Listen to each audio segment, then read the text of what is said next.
নমস্কার, মাই green canopy চ্যানেলে আপনাদের সবাইকে স্বাগত।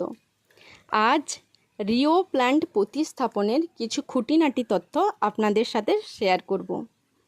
কিভাবে মাটি তৈরি করলে এই কম যত্নের রিও প্ল্যান্টটি আপনার বাগানকে সুন্দরভাবে ভরিয়ে তুলবে, আরও বেশি রঙিন করে তুলবে, সেই কথাই আজ আপনাদের সঙ্গে শেয়ার করে নেব। এর জন্য যে মাটিটা আমি তৈরি করেছি, প্রথমে নিয়েছি বালি আর মাটির একটা মিশ্রণ, তার মধ্যে বেশিরভাগটাই আমি বালি নিয়েছি, আর নিয়েছি সবজির খোসা পচানো কম্পোস্ট। এটা তো জানেন আপনারা সবাই কত ভালো। আর এই যে কালো রঙের কম্পোস্টটা দেখতে পাচ্ছেন না, এটা আসলে কালো সোনা। আমি তো কালো সোনা বলি একে। এটা হচ্ছে আসলে বহু বছরের পুরনো ছাই। এটা একটা কম্পোস্টে পরিণত হয়েছে। উনুনে যে রান্না হয় আমাদের, সেই তারই ছাই জমে এটা একটা কম্পোস্টে পরিণত হয়েছে। এটা আমি টবের মাটি তৈরিতে ব্যবহার করি এবং তার খুবই ভালো ফল আমি পেয়েছি। আপনাদের কাছে না থাকলে আপনারা ভার্মি কম্পোস্ট ব্যবহার করবেন।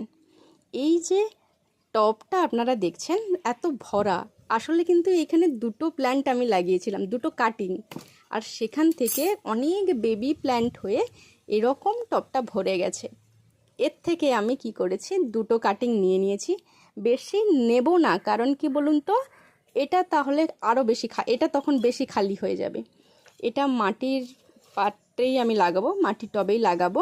প্রথমে কয়েকটা স্টোন চিপ দিয়ে হোলটা বন্ধ করে দিয়েছি, যাতে মাটির যে এক্সট্রা জল ওয়েল ড্রেনেজ হয়ে বেরিয়ে যায়।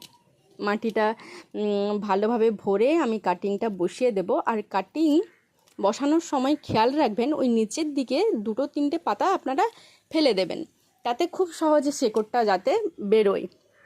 আর জল দিয়ে গাছটিকে আমি এই টবটিকে 7 দিন মতো সেমি শেডে রাখবো, আর তারপর আউটডোরে বের করে দেবো।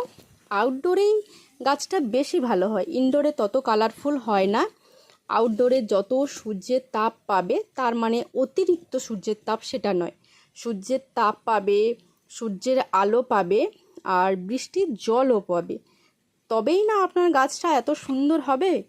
আপনার গাছটা আপনি এভাবে মাটি তৈরি করে লাগান, তবেই দেখবেন আপনার গাছ সুন্দরভাবে ভরে উঠেছে, সুন্দরভাবে বেড়ে উঠেছে, আর আপনার বাগানকে ভরিয়ে তুলেছে, আরও বেশি কালারফুল করে তুলেছে। তাহলে আজকের এইটুকুই, পরবর্তী ভিডিওতে অন্য কিছু শেয়ার